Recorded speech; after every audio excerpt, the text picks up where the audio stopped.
आज का हमारा जो टॉपिक रहेगा वो मिल्टन की एक बहुत ही बेहतरीन पोयम है ऑन शेक्सपियर, जो 16 लाइंस के एक सिंगल स्टैंजे में लिखी गई है। तो इसकी बात करेंगे। पोयम को मैं लाइन टू लाइन आपको पढ़ाऊंगा, इसके बारे में थोड़ा सा बता देता हूँ। और जब पोयम को पढ़ा लूंगा तो एक न्यू वीडियो, मतलब एक इस वीडियो को हटा करके फिर एक सेकंड वीडियो बनाऊंगा जिसपे इस पोयम से रिलेटेड जो इंपॉर्टेंट क्वेश्चंस है उन्हें कराऊंगा। हालांकि एक चीज होती है कि जब हम पोयम को अंदर से पढ़ लेते हैं तो उसके क्वेश्चंस को कोई ज्यादा जरूरत होती नहीं है।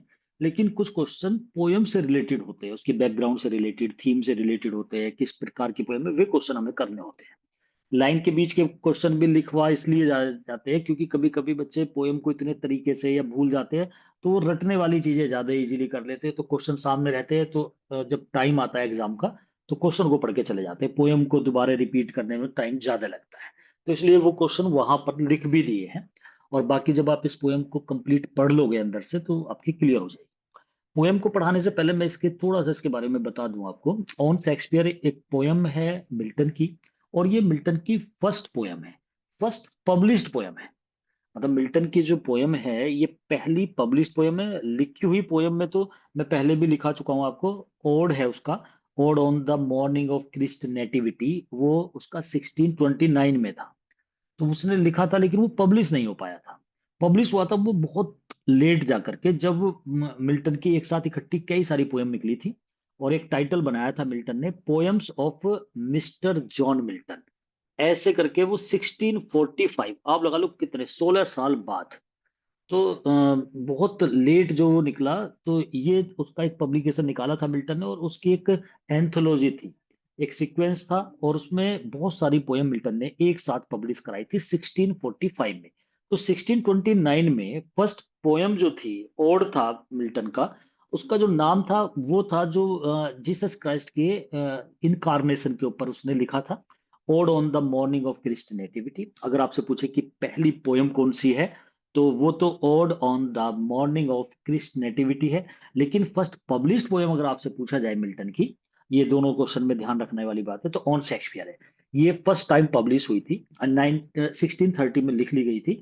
32 में ये पब्लिश हुई थी, जब इसका फर्स्ट फोलियो शेक्सपियर का 23 में आया था, और सेकंड फोलियो 32 में आया था, मतलब उसका पलट के आता है। तो वो भी आपको याद रखना है, इसका सेकंड फोलियो कब आया था। विलियम शेक्सपियर का जब हम करते हैं तो मैं आपको उसमें बताता हूँ कि 4 फोलियो में उसके प्ले जो थे वो पब्लिश किए गए थे। वो सारे के सारे जितने भी उसके फोलियो आए थे वो मिल्टन की मौत के बाद आए थे। जो फर्स्ट फोलियो आया था मिल्टन का, सॉरी, शेक्सपियर का, अगर आपके ध्यान हो तो 1623 में आया था। 1616 में, 1616 में शेक्सपियर की मौत हो जाती है। और उसके, आप ये लगा लो, 7 साल बाद 1623 में एक प्ले छोड़ करके 36 प्लेज निकले थे उसमें। तुम्हारे थोड़ा सा मैं बता दूं, पहले बच्चों को मैंने करा चुका हूं इसे, पहले सेशन में कराया था आपको कि 36 प्लेज निकले थे। टोटल 37 प्ले थे, लेकिन एक प्ले, वो भी क्वेश्चन बन जाता है कि शेक्सपियर का एक प्ले था जो उसमें नहीं निकला था फर्स्ट फोलियो में, वो था पेरिक्लस। तो पेरिक्लस को नहीं निकाला था। 1623 में फर्स्ट फोलियो निकला था, 36 प्लेज थे। और उन फोलियो को पब्लिश करने वाले और इसके शेक्सपियर के फ्रेंड थे, दो फ्रेंड थे। एक हेमिंग्स, जॉन हेमिंग्स था, और दूसरा हेनरी कॉन्डल थे। उन्होंने 1623 में इसे पब्लिश कराया था फर्स्ट फोलियो। और जो उनका फर्स्ट फोलियो था उसका नाम भी उन्होंने सब टाइटल दिया था फोलियो का, कि William Shakespeare's comedy, history and tragedy. जैसे जैसे उसने लिखा, बिल्कुल कॉमेडी पहले लिखी थी, फिर हिस्ट्री, फिर ट्रेजेडी, बिल्कुल उसी तरीके से उसका नाम था, टोटल टाइटल था उसका, William Shakespeare's comedy, history and tragedy, ऐसे करके था। और पेरिक्लस छोड़ के 36 प्लेज निकाले थे, फर्स्ट फोलियो आया था। सेकंड फोलियो आया, फिर थर्ड फोलियो आया, फोर्थ फोलियो आया। फोर्थ तो लास्ट में 1685 में आया, मतलब बाद में बहुत सारे उनमें वर्क लगा लगा करके आते रहे। लेकिन जो सेकंड फोलियो आया हमारा, उससे मतलब है शेक्सपियर का सेकंड फोलियो, फर्स्ट फोलियो के जो लास्ट की 2 डिजिट है उन्हें पलट देते हैं, 23 की जगह 32 हो जाता है। और 32 में ये पोयम पब्लिश हो गई थी ऑन शेक्सपियर, फर्स्ट टाइम, पहली पोयम मिल्टन की। और इस सेकंड फोलियो में इस पोयम को भी रखा गया था। तो देखो कितना लिंकअप हो चुका है, विलियम शेक्सपियर से लिंक हो गया मिल्टन की ये वाली पोयम। और 32 में ये पोएम पब्लिश हो गई, सेकंड फोलियो के साथ हो गई।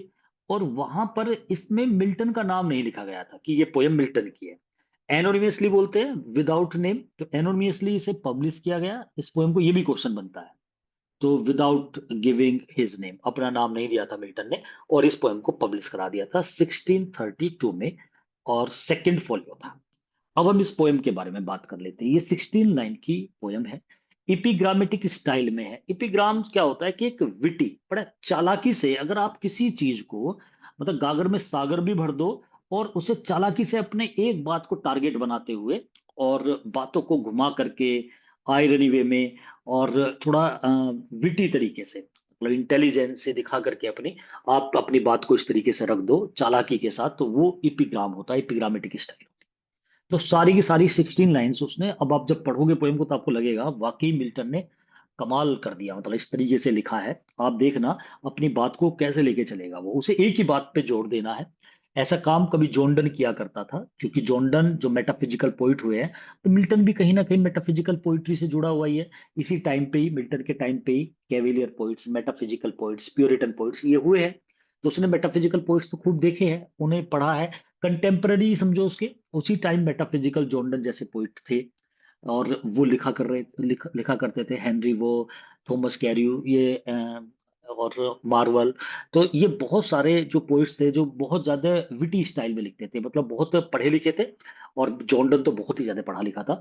उसने अपनी जो पोयम लिखी है, कंसीड जैसे उसने कंसीड डाले हैं, ऑब्सक्योरिटी हो जाती है, समझ नहीं आती, चालाकी से लिखता है, साइंस के वर्ड्स यूज करता है। जॉर्डन की तो बहुत ज्यादा खासियत थी। जब आप इस पोएम को पढ़ोगे, और जिन बच्चों ने जॉर्डन की कैननाइजेशन कभी पोएम पढ़ी होगी, तो आपको कहीं ना कहीं कुछ सिमिलरिटी दिखाई देगी, मैं बताऊंगा अभी उस बात को आपको। तो ओन शेक्सपियर, मिल्टन ने लिखी पोएम, शेक्सपियर की याद में लिख रहा है, सीधी सी बात है, उसे ट्रिब्यूट कर रहा है, श्रद्धांजलि दे रहा है, इपिग्रामेटिकल स्टाइल में कर रहा है। और जो 16 की 16 लाइन है, मतलब दो दो लाइन के हीरोइक कपलेट बनाए हैं।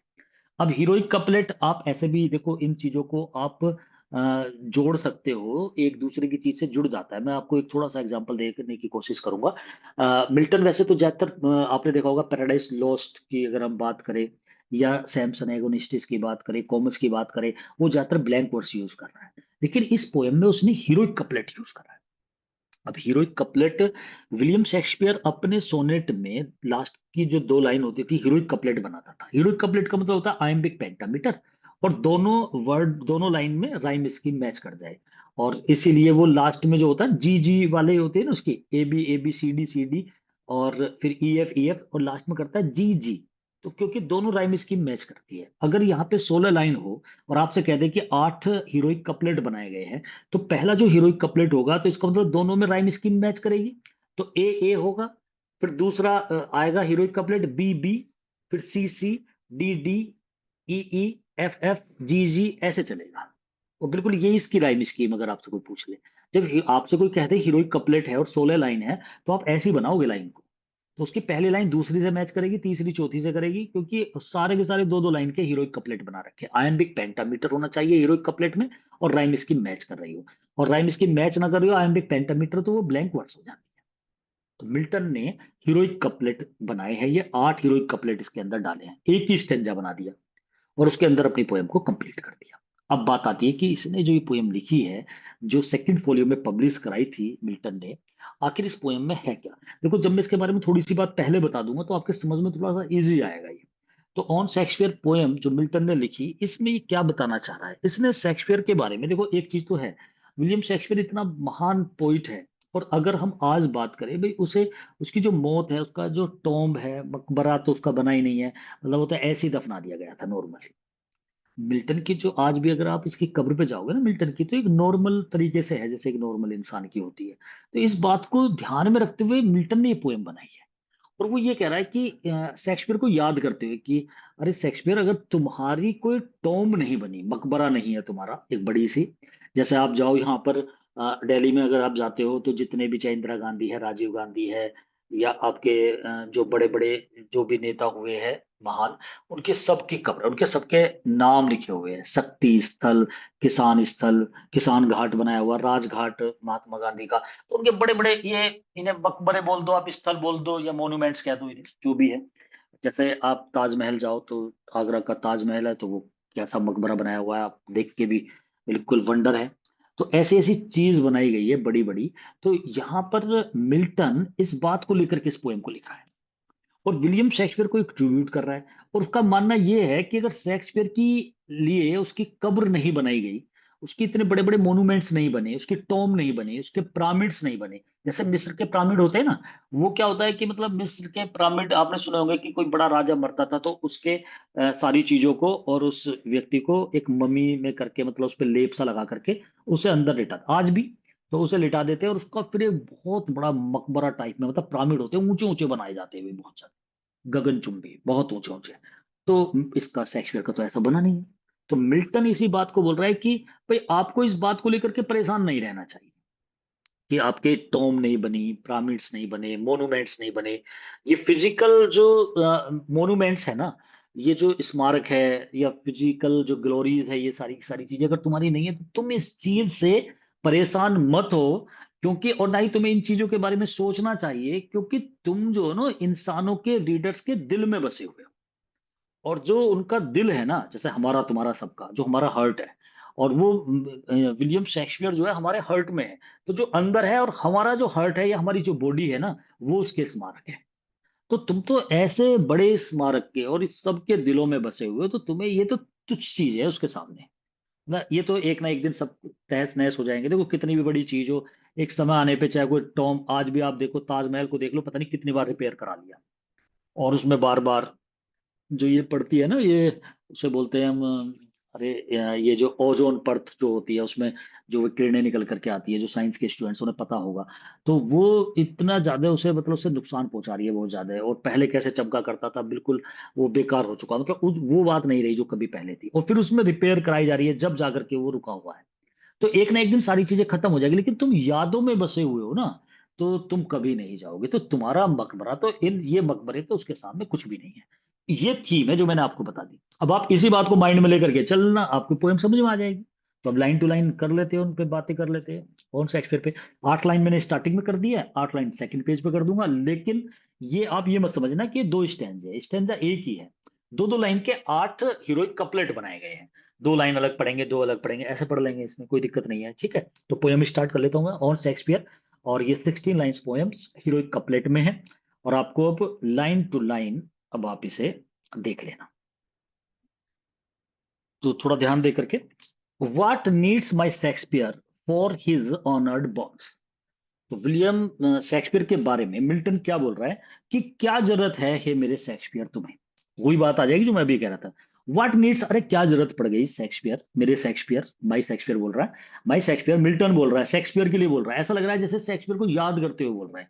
व्हाट नीड्स माई शेक्सपियर, अरे मेरे शेक्सपियर क्या जरूरत है तुझे, फॉर हिज ऑनर्ड बॉन्ड्स, तुझे अपनी, शेक्सपियर हिज आया शेक्सपियर के लिए, तो शेक्सपियर तुझे अपनी इन सम्मानित हड्डियों के लिए। अब सम्मानित हड्डियां मतलब जो कब्र में पड़ी हुई है, उन्हें बोल रहा है कि तुझे अपने इस सम्मानित, जो ऑनर्ड तेरी बॉन्ड्स है, उनके लिए तुझे क्या जरूरत पड़ गई। The labour of an age in piled stones.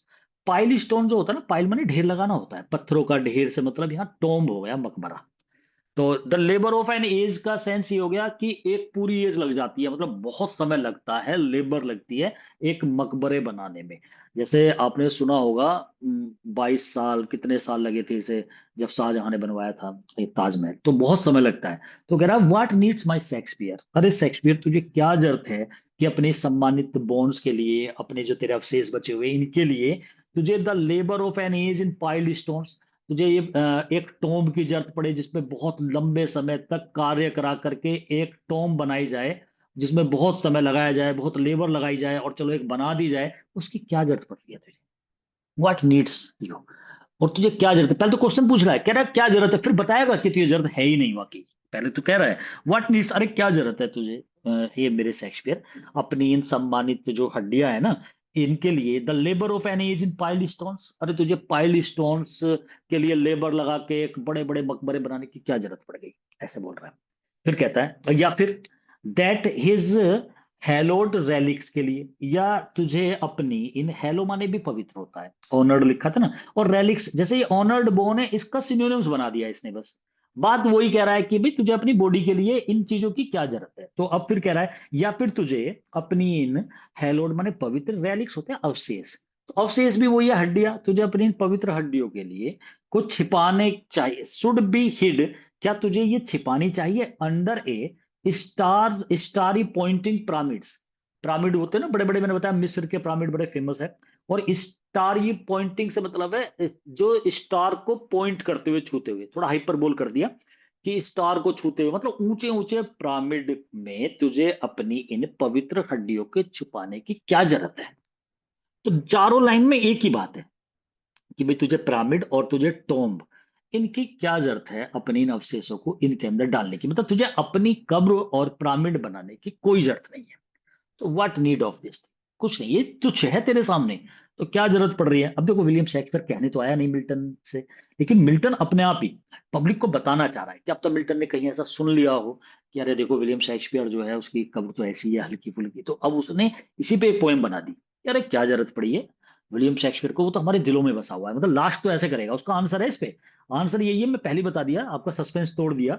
वो लास्ट में यही कहेगा कि भाई ऐसा है, अरे दिल में बसा हुआ है, वो तो हमारे दिल ही उसके लिए मकबरे और पिरामिड है, मतलब ये कह के खत्म करेगा बात को। और ये तो सब टूट टूट जाते हैं सब चीजें, लेकिन दिलों में तो बरकरार रहेगा, इमोर्टल रहेगा, अमर रहेगा, ऐसे बोलेगा। तो ये 4 लाइंस में उसने एक ही जैसी बात बोली है। पहले में उसने बोला ये टॉम्ब की क्या जरूरत पड़ रही है, उसे इतनी लंबा चौड़ा मेहनत करा के टॉम्ब बनाए अपनी इन ऑनर्ड बॉन्ड्स के लिए, कोई आवश्यकता नहीं है। या फिर अपने बॉन्ड्स के छिपाने के लिए उसे वो पिरामिड के अंदर रखा जाए, तो उसकी भी कोई जरूरत नहीं। डियर सन ऑफ मेमोरी, अब ऐसे वर्ड जो होते हैं ना, डियर सन ऑफ मेमोरी, ये कभी कभी फिलअप में आ जाती है चीजें, तो हमारे याद आ जाएगा आपके जब आप इस पोएम को ढंग से पढ़ोगे ना। तो dear son of memory, great heir of fame, तो यहाँ पर एयर जैसे आ जाता है, या मेमोरी आ जाए फिलअप करने के लिए, कभी कभी लाइन दे देते तो पूछ लेते। विलियम शेक्सपियर पे भी आ सकता है क्वेश्चन, मिल्टन पे भी आ सकता है। तो अब उसे कह रहा है तुम तो डियर सन ऑफ मेमोरी, तुम तो मेमोरी के बेटे हो, मतलब यादाश्त के। देखो इसका मतलब सीधा सा है, अगर मैं किसी को किसी का बेटा कह दूं, मान लिया मैं आपसे किसी को बोलूं कि तुम तो ऑनर्ड के बेटे हो, सम्मान के, तो इसका मतलब सम्मानित व्यक्ति हो। मैं किसी को तुम प्राउड के बेटे हो तो मतलब घमंडी हो। मैं आपसे किसी के लिए कोई वर्ड बोल दे कि ये उसका बेटा है, तो उसका मतलब उसके उसके गुण है ना उसके अंदर। तुम मेमोरी, इसका तो तुम यादों में हो, इसकी सेंस ये आएगी, सन ऑफ मेमोरी हो, मतलब तुम तो मेमोरी के बेटे हो, इट मीन्स यही हो जाता है कि तुम हमारी यादों में हो हमेशा। ग्रेट एयर ऑफ फेम, तुम वारिस हो प्रसिद्धि के, तो प्रसिद्धि का वारिस है, वारिस भी बेटा वही होता है, संतानी। तो फेम, इसका मतलब तुम फेमस हो, इसका मतलब तुम मेमोरी में हो, दोनों का मतलब ये है। तो उसने बोल दिया डियर सन ऑफ मेमोरी, आप मेमोरी के बेटे हो, या ग्रेट एयर ऑफ फेम, या फिर तुम फेम के वारिस हो। और वारिस हो इसका मतलब तुम बहुत ही फेमस हो, तुम हमारी यादों में हो, तुम तो ऐसे हो। What needest thou such weak witness of thy name, अब देखो इस लाइन में सारा तोड़ कर दिया उसने। वो कहता है व्हाट नीडेस्ट दाउ, THOU, दाउ दी, ये वर्ड होते हैं ना, तुम के लिए यू के लिए आते हैं। व्हाट नीडेस्ट दाउ, तुम्हें क्या जरूरत है ऐसे कमजोर गवाहों की, ऑफ दाई नेम, तुम्हें अपने नाम के लिए ऐसे वीक विटनेस की क्या जरूरत पड़ गई। कौन से बोल रहा है वीक विटनेस, ये पिरामिड, ये जो टॉम्स है, ऐसी ऐसी चीजों की तुम्हें ये कमजोर, मतलब अब इनकी जरूरत पड़ेगी तुम्हें अपना नाम दिखाने के लिए। भाई इनकी जरूरत तो उन्हें पड़ेगी जिन्हें कोई ना जानता हो। तुम तो मेमोरी के बेटे हो, फेम के एयर वारिस हो, तुम्हें क्या जरूरत है ये वीक विटनेस की अपने नाम के लिए, अपने नाम को उजागर करने के लिए तुम्हें इन कमजोरों का इनका सहारा लेना पड़ेगा, तुम्हें टॉम का सहारा लेना पड़ेगा। तुम्हें पिरामिड बनाएंगे तभी तुम्हें दुनिया जानेगी, अरे तुम तो यादों में बसे हो, ठीक है ना, तुम फेमस हो, तुम्हें इनकी कोई आवश्यकता नहीं पड़ेगी। तो उसने अपनी 8 लाइन के अंदर यही बात कही है। लास्ट लाइन में, इसमें 8 लाइन में तो उसने बिल्कुल स्पष्ट ही कर दिया कि भाई तुम्हें क्या जरूरत पड़ रही है इन चीजों की। तो there is no need of such type of the things, you don't need of physical appearance, it means to show yourself in physical body, या आप कह सकते हो टॉम्ब, मोन्यूमेंट्स, या इन स्मारक वगैरह की तुम्हें कोई आवश्यकता नहीं है। और देखो अब लाइन भी देख लो आप, बोन्स के साथ स्टोन्स आया है, ए, हिड के साथ मिड आया है, पिरामिड, हिड मिड, फेम के साथ नेम आया है, तो AABBCC, अब आगे चल जाएगी DDEEFF, खत्म हो जाएगी। तो इस तरीके से इसकी लाइन भी हो जाएगी। तो यहां पर आपने देखा 8 लाइंस में उसने 3 हीरोइक कपलेट यूज कर दिए मिल्टन ने। और विलियम शेक्सपियर के बारे में बताया कि भी तुम्हें जरूरत क्या पड़ गई, तुम्हें कोई आवश्यकता नहीं है, no need of such type of things, आपको ऐसी टॉम की पिरामिड्स इनकी कोई आवश्यकता नहीं है, ऐसे विटनेस की, अरे तुम्हारा नाम ही काफी है, दुनिया तुम्हें जानती है। अब क्या बोल रहा है, अब वो एक छोटे पॉइंट्स की बात कर रहा है। फोर, क्योंकि वाइल, जबकि, to the same of slow enduring art, Thy easy number flows and that each heart hath from the leaves of thy unvalued book. वो कह रहा है फोर्थ वाइल, जबकि टू द सेम, हालांकि उनके लिए बड़ी शर्मिंदगी है, ऑफ स्लो एंड्यूरिंग आर्ट। भाई उनके लिए तो शर्म की बात हो सकती है, जो स्लो एंड्यूरिंग आर्ट वाले हैं। स्लो माने धीमी, एंड्योर माने साहस करना होता है, आर्ट माने कला। तो यहाँ एक वो कहना चाह रहा है छोटे पोइट, जिनकी एंड्योर आर्ट मतलब जिनकी जो कला थी ना वो स्लो थी, धीमा, उनके लिए तो शर्मिंदगी हो सकती है, जबकि उनके लिए तो शर्मिंदगी है मान लिया, लेकिन तुम्हारे लिए नहीं है। भाई तुम्हारे लिए क्यों हो जाएगी, तुम तो बहुत बड़े हो, तुम्हें इस चीज की कोई आवश्यकता ही नहीं है, तुम बहुत ग्रेट हो। तो there is no need of such type of the things for you, तुम्हारे लिए तो कोई आवश्यकता नहीं है, because you are supreme, you are superb, every person knows you. और जानते भी लिटरेचर में ऐसा हो नहीं सकता, if a person goes through English literature, तो it is impossible. English literature छोड़ो, किसी भी लिटरेचर में जाता है तो पॉसिबल ही नहीं है कि he doesn't know about William Shakespeare. बड़ा नाम है। तो मिल्टन तो वैसे भी स्पेंसर का और शेक्सपियर इनका दीवाना था।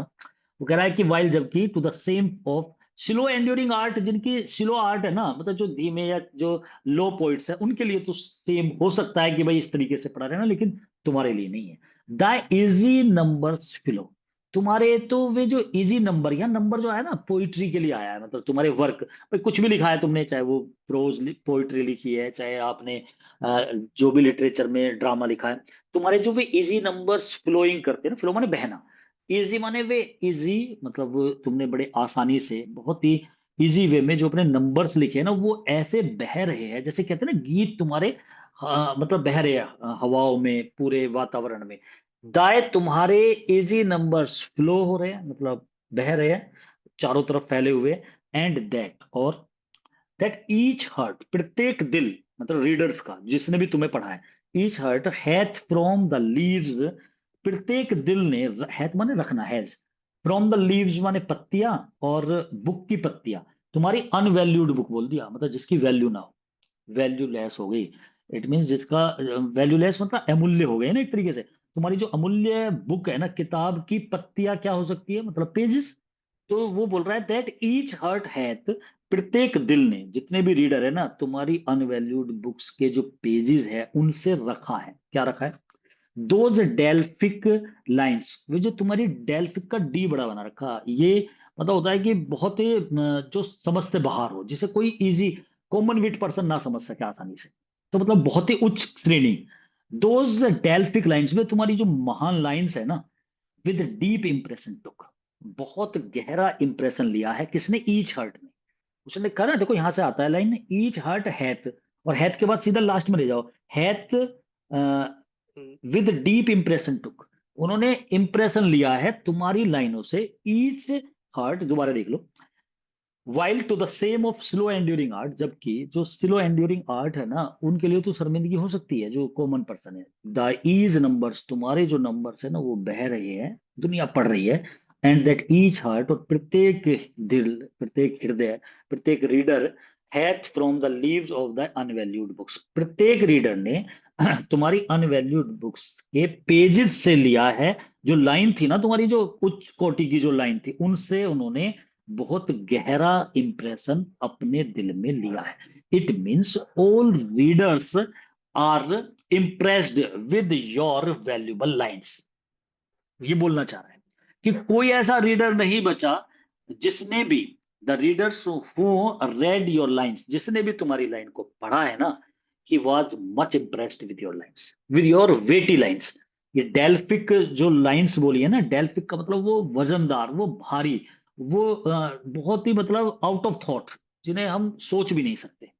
उन लाइनों को जिसने भी पढ़ा है, तुम्हारी लाइन को, जो तुमने बहुत ही इजी वे में लिख दी, और प्रत्येक रीडर ने जो अनवैल्यूड जो बुक है ना तुम्हारी, मतलब जो भी तुमने सोनेट या बुक, जो भी तुम्हारी बुक है, उसके जो पेजेस को पढ़ा है, उन लाइन को पढ़ा है, वो सभी ने डीप इंप्रेशन लिया है, मतलब सब तुमसे बहुत ज्यादा प्रभावित है। तो बताने की कोशिश कर रहा है कि सभी रीडर तुमसे इंप्रेस्ड है। और जो ये टॉम वॉम की बात उसने पहले करी है कि इनका कोई फायदा नहीं है, तो मैंने ऐसे विटनेस की क्या जरूरत है। अब ये रीडर पे आ गया कि रीडर्स ने, सबने तुम्हारी किताबों को पढ़ के बहुत ही इंप्रेशन महसूस करा है। देन तब, thou our fancy of itself bereaving do make us marble, हमारी कल्पनाओं में, अब वो हमारे से मतलब यहाँ पे जान रहे हो, मिल्टन कह रहा है हमारी कल्पनाओं में तुम्हारी यादें हैं, मतलब ऐसे बोलेगा वो। तो हमारी से मतलब यहाँ पे सब रीडर की बात कर रहा है वो, तुम्हारी मेरी भी सबकी कर रहा है मिल्टन यहाँ पे। देन तब तब है विलियम शेक्सपियर। ऐसा लग रहा है हर लाइन को विलियम शेक्सपियर को ट्रिब्यूट से मतलब श्रद्धांजलि देना होता है ना, जैसे वो बोल रहा है कि अरे शेक्सपियर, मतलब शेक्सपियर को बता रहा है, वो तो मर चुका है, लेकिन उसे याद करके बोल रहा है कि अरे शेक्सपियर तुझे क्या जरूरत है। वो कह रहा है ना, माय डियर शेक्सपियर, अरे शेक्सपियर तुझे क्या जरूरत है कि तेरे लिए ये चीज बनाई जाए, कौन सी जरूरत पड़ रही है ऐसे विटनेस की। ये तो कॉमन पर्सन के लिए हो सकती है, तुझे तेरे लिए कोई जरूरत नहीं है। और तेरे तो जिस रीडर ने भी पढ़ी है ना तेरी लाइनें, सब इंप्रेस्ड हुए हैं। और फिर कह रहा है, और then thou our fancy of itself bereaving, हमारी जो कल्पनाएं हैं ना वो स्वयं तेरा मर्ण कर रही है। ये होता है ना, ब्रेविंग करना होता है विलाप करना, मतलब हम खुद तुझे याद करते हैं, मतलब हमारी फैंसीज में, फैंसी होती है इमेजिनेशन, कल्पनाओं में तेरी मॉर्निंग है, मतलब हम तेरे लिए सोचते हैं, मर्न करते हैं, विलाप करते हैं। तो हम तेरे लिए रोते हैं कि भाई शेक्सपियर चला गया। हमसे मतलब है यहाँ पे सब readers, do make us marble, अरे तू हमें ही मार्बल बना ले, मतलब हम ही तेरे मार्बल से, मतलब यहाँ पर वही है ना टॉम्ब, भाई हम सब तेरे लिए रो रहे हैं, हमारी फैंसी में तू बसा हुआ है, इमेजिनेशन में सबका, तेरी लाइन का इंप्रेशन हमारे हर्ट में है।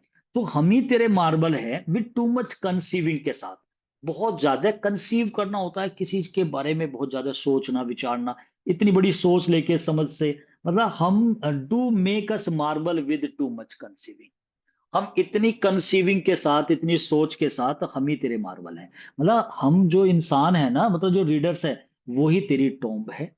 हमारे टॉम्ब के अंदर वो बसा हुआ होता है ना, तो हम टॉम्ब है, तू हमारे अंदर बसा हुआ है, ऐसे बोल रहा है कि भाई हम ही तेरी टॉम्ब है। और लास्ट दो लाइन में तो इसने सब खत्म ही कर दिया सब कुछ, और बोल रहा है एंड सो, और ऐसी सेपुलेचर्ड माने ऐसी कब्र, सच सेपुलेचर्ड इन सच पोम्प डू लाई, तो ऐसी कब्र में, अब तो हमारे अंदर है ना, ऐसी कब्र में in such pomp, pomp and so word सुना होगा आपने, पोम्प एंड सो, बहुत दिखावा करना, शो करना, खुशहाल, मतलब ऐसे पोम्प माने उच्चता से, बहुत ही मतलब जॉयफुल तरीके से, डू लाई तो इतनी खुशहाल तरीके से, ऐसी कब्र में तू लाई माने लेटा हुआ है, तू इतने खुशहाल वे में ऐसी कब्र में लेटा हुआ है। तो ऊपर वाली लाइन से दूसरी लाइन मैच कर रही है ना, फिर दोबारा देख लो।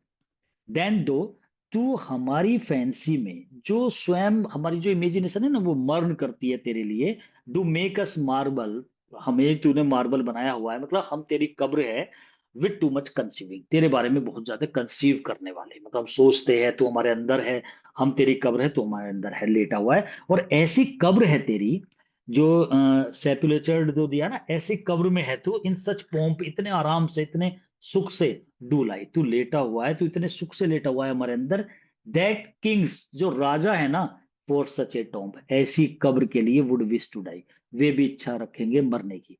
मतलब जो राजा है ना वे भी चाहेंगे कि भाई हमें भी ऐसी कब्र मिल जाए जैसी विलियम शेक्सपियर को मिली हुई है, लेकिन मिल नहीं पाएगी, क्योंकि जो तेरी कब्र है ना वो किसी की नहीं है, और इमोर्टल है ये टॉम्ब। इट मीन्स क्योंकि हर्ट से नहीं जा सकता विलियम शेक्सपियर। आप ये लगा लो, अगर विलियम शेक्सपियर की एक बहुत बड़ी कब्र बन गई होती, तो वो तो कभी भी टूट सकती है, वे बेकार हो सकती है, उसे पत्थर गिर सकते, कुछ भी हो सकता है, तो वो कभी भी खराब। लेकिन अगर इंसान रहेंगे धरती पे, तो विलियम शेक्सपियर की को हमेशा याद करेंगे, अपनी फैंसीज में अपने अंदर रखेंगे। तो असली टॉम तो तेरी हम है, हमारे हार्ट है, तो उनके अंदर है, और हम तेरे बारे में सोचते हैं, हमारी इमेजिनेशन में तू है। तो ऐसी कब्र के लिए तो हर राजा अभी ये कहेगा भाई हमें भी ऐसी कब्र ला दो भाई कहीं से। दैट किंग्स फॉर सच एक टॉम, ऐसी टॉम के लिए राजा जो है ना, वुड विश, वे भी इच्छा करेंगे मरने की, भाई हम भी मर जाए, अगर विलियम शेक्सपियर जैसी कब्र हमारी भी हो जाए, तो ऐसी कब्र। लेकिन उनकी कैसे हो जाएगी, पैसे देके भी नहीं हो सकती है, तो ये तो किसी किसी की हो सकती है जो इमोर्टल होते हैं, तो तुम तो अमर हो।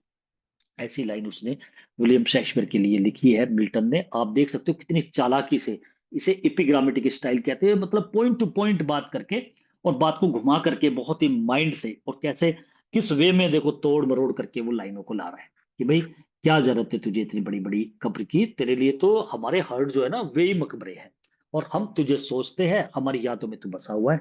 तो ऐसे करके इस पोएम को बनाया। अब मैं बताना चाह रहा था आपको, इस पोएम को पढ़ के जिन बच्चों ने कैननाइजेशन पोएम पढ़ी होगी, उसका लास्ट स्टेंजा जब पढ़ा होगा, कैननाइजेशन में जॉन डन जो है वो कहता है कि मैं और मेरी वाइफ कैननाइज होना चाहते हैं, मतलब लव में कैननाइज होना चाहते हैं।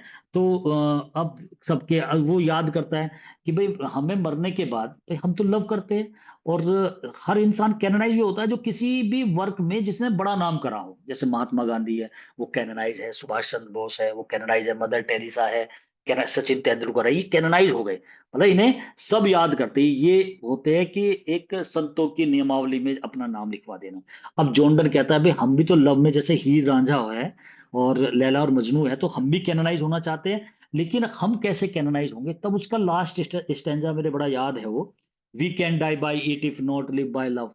कहता है कि भाई हम मर तो सकते हैं अगर जिंदा ना रह सके लव में, and if unfit for tombs and hearse, और अगर हमारे मकबरे ना बने, हमारी हियर्स होती है लाइनें ना गुदाई गई उस पे, लीजेंड नहीं हुई हमारी, तो it will be fit for words, तो हम कम से कम वर्ड्स में तो फिट हो जाएगी हमारी लाइन, मतलब पंक्तियों में तो लिख दी जाएगी। जोंडन कहता है अगर हमारे टॉम नहीं बने तो क्या हुए, वो खुद ही बोल रहा है, हर्ष हियर्स मतलब अंतिम संस्कार नहीं हुए तो क्या हुए, कम से कम it will be fit for verse, हम कम से वर्स होती है लाइनों में पंक्तियों में, पोएम में तो कम से कम हमारी बारे में लिखा जाएगा। And if no piece of chronicle we prove, अगर हम क्रोनिकल के टुकड़े ना बन पाए इतिहास के, तो we well build in sonnets pretty room, तो कम से कम अपने सोनेट में मतलब पोयम में प्रीटी रूम तो बना लेंगे, सुंदर सी जगह, तो पोयम के अंदर तो कम से कम हमारी जगह बन जाएंगे। And all persons will remember us in whole life, it means that if suppose our generation will die, अगर ये जनरेशन बन जाए, second generation will come, next generation will come, and they will remember, because every person, each and every person, when we will go, we will tell about that person to our next generation। होता ही है कि भाई हम चलते हैं दूसरों को बताते हैं, तो ऐसी, अब विलियम शेक्सपियर ऐसे मर थोड़ी सकता है कभी भी, जॉन डन नहीं मर सकता, ये सब अमर है। और ये बात तो विलियम शेक्सपियर ने भी कहा था। आप उसका सोनेट पढ़ो वो, जो उसने लिखा था ना, ट्रू ब्यूटी, उसने since brass nor stone nor earth nor boundless सी, तो विलियम शेक्सपियर का था वो टाइम एंड लव लिखा था उसने। उसने लास्ट लाइन में कहा था कि भाई मेरी जो बिलव्ड है उसकी सुंदरता तो मर जाएगी, वो तो बहुत ही कॉमन है, जब इतने इतने पहाड़, सिंस ब्रास नोर स्टोन अर्थ बाउंडलेस सी, जब सारे खत्म हो जाएंगे, जब इतनी बड़ी बड़ी चीज मर जाती है, जब समुद्र खत्म हो जाते हैं, पहाड़ का विनाश हो जाता है, तो भला मेरी बिलव्ड की सुंदरता कैसे बच पाएगी जो फूल जितनी नाजुक है, ऐसे करके परेशान होता है विलियम शेक्सपियर, और 12 लाइन में परेशान ही होता है, लेकिन 2 लाइन में फिर आंसर देता है। 14 लाइन का सोनेट था ना उसका, since brass nor stone nor earth nor boundless sea time and love उसका सब टाइटल था, उसमें लास्ट लाइन में कहता है oh know unless this miracle have it's might, जब तक ये चमत्कार अपनी माइट में ना हो जाए। और वो कहता है कि इन ब्लैंक इंक काली स्याही में अवर लव में स्टिल ब्राइट, हमारा जो लव है या वो बिलव्ड है मेरी, वो काली स्याही में अगर मैं लिख दूं तो वो हमेशा अमर हो जाएगी। अब काली स्याही का मतलब था पोइट्री, अगर पोइट्री में वो कहता है कि भाई मेरी जो बिलव्ड है वो इतनी सुंदर है, वो बात कर रहा है विलियम शेक्सपियर, और वहां बिलव्ड की बात वो मैरी फिटन के लिए बोल रहा है, उसने नाम नहीं खोला, जैसे अपने फ्रेंड का नाम नहीं खोलता WH, सब कंफ्यूज है, आज तक भी पता ही नहीं लग पा रहा वो WH कौन है, ऐसी उसकी बिलव्ड का भी नहीं पता लग पा रहा है। और विलियम शेक्सपियर वहां कहता है कि काली शाही में अगर मैं उसका नाम लिख दूं, तो काली शाही में अगर मैं, इसका मतलब पोइट्री में अगर वो पूछा भी जाता है ब्लैक इंक का मतलब क्या है यहाँ पर, काली शाही में, और वो लाइन आ जाती है तो वो ऑक्सीमोरोन हो जाता है, भाई काली शाही में ब्राइट कैसे हो जाएगा, चमकीला, तो ब्लैक इंक में अगर मैं उसे लिख दूं उसके लव को, तो वो सुंदरता, उसकी सुंदरता हमेशा बरकरार रहेगी।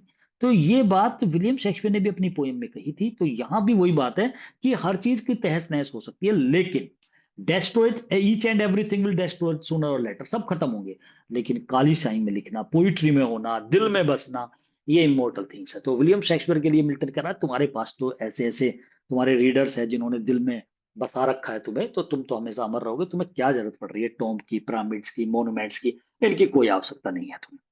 बिल्कुल ऐसे ही जॉन कीट्स भी करता है, देखो मुझे सबके एकदम याद आते हैं कि भाई जब ऐसी चीजें चलती है ना, कीट्स भी ऐसी लाइनें यूज करता है अपनी पोयम में। एक बार वो उसकी पोयम है और टू साइकी, साइकी पोयम में कीट्स कहता है कि हे साइकी, अरे तेरा ना मंदिर है ना तेरी देवी है वो साइकी, कि ना तेरा कोई मंदिर है ना तेरा किसी ने वो पूजा पाठ करने वाला है, वो क्यूपिड की वो दिखाया गया है ना उसने, तो कहता है कि अरे मुझे ही तू अपना मंदिर बना, मैं तेरी लाइनों को मैं इसमें गाऊंगा। तो वो भी मतलब यही बात करता है कि तुझे अमर में अपनी, तू मेरे अंदर से वीणा बन के निकल, मतलब मैं तुझे गा के निकालू, मतलब जैसे उसने बोल भी दिया उस पोएम के अंदर ऐसे उसने ऑटोग्लिसरल लिखी थी जॉन कीट्स ने, उसमें भी वो इसी तरीके से कहता है कि ये दो लवर दिखाता है वो, जो अर्न पे गुदे हुए हैं। कह रहा है कि ये दोनों हमेशा ऐसे ही रहेंगे, इन्हें बुढ़ापा नहीं आएगा। और वो क्यों कहना चाह रहा है बुढ़ापा नहीं आएगा? क्योंकि वे अर्न पे पिक्चर बनी हुई है और वो हमेशा ऐसी रहेंगी। अदरवाइज अगर वे नॉर्मल इंसान होते तो एक दिन बुढ़ापा होता, मर जाते, खत्म हो जाते। तो चीजें इस तरीके से बताया जा रहा है कि वो पिक्चराइज है, मतलब वो तो ऐसे ही रहेंगे। ऐसे पोयम में कोई चीज लिख दी तो वो अमर हो गई। तो सेम यही बात है विलियम शेक्सपियर के लिए, जॉन मिल्टन कहना चाह रहा है कि शेक्सपियर को बिल्कुल भी दुखी नहीं होना चाहिए, और शेक्सपियर को याद करते हुए बोल रहा है। तो उससे एक तरीके से उसे ट्रिब्यूट कर रहा है, श्रद्धांजलि दे रहा है कि यू आर गुड, और तुम बहुत बोलना चाह रहा है कि हे विलियम शेक्सपियर, तुम्हें टेंशन नहीं लेनी चाहिए। और ये औरों को भी बताने की कोशिश कर रहा है कि जो भी इस पोएम को पढ़ेगा मिल्टन की, कि भाई विलियम शेक्सपियर के अगर बड़ा मकबरा नहीं बनाया गया तो ये सोच के मत रहो कि भाई अरे वो तो हल्का पोइट, हल्का नहीं है। उसके मकबरा, उसकी टॉम तो हमारे दिल में है। ऐसे कह के उसने अपनी पोएम को कंप्लीट किया है, और बताने की कोशिश करी है कि ना कुछ होते हुए भी वो बहुत उच्च है, बहुत ही महान है, ऐसा बोला है मिल्टन ने। यहाँ तक इस पोएम को हम कंप्लीट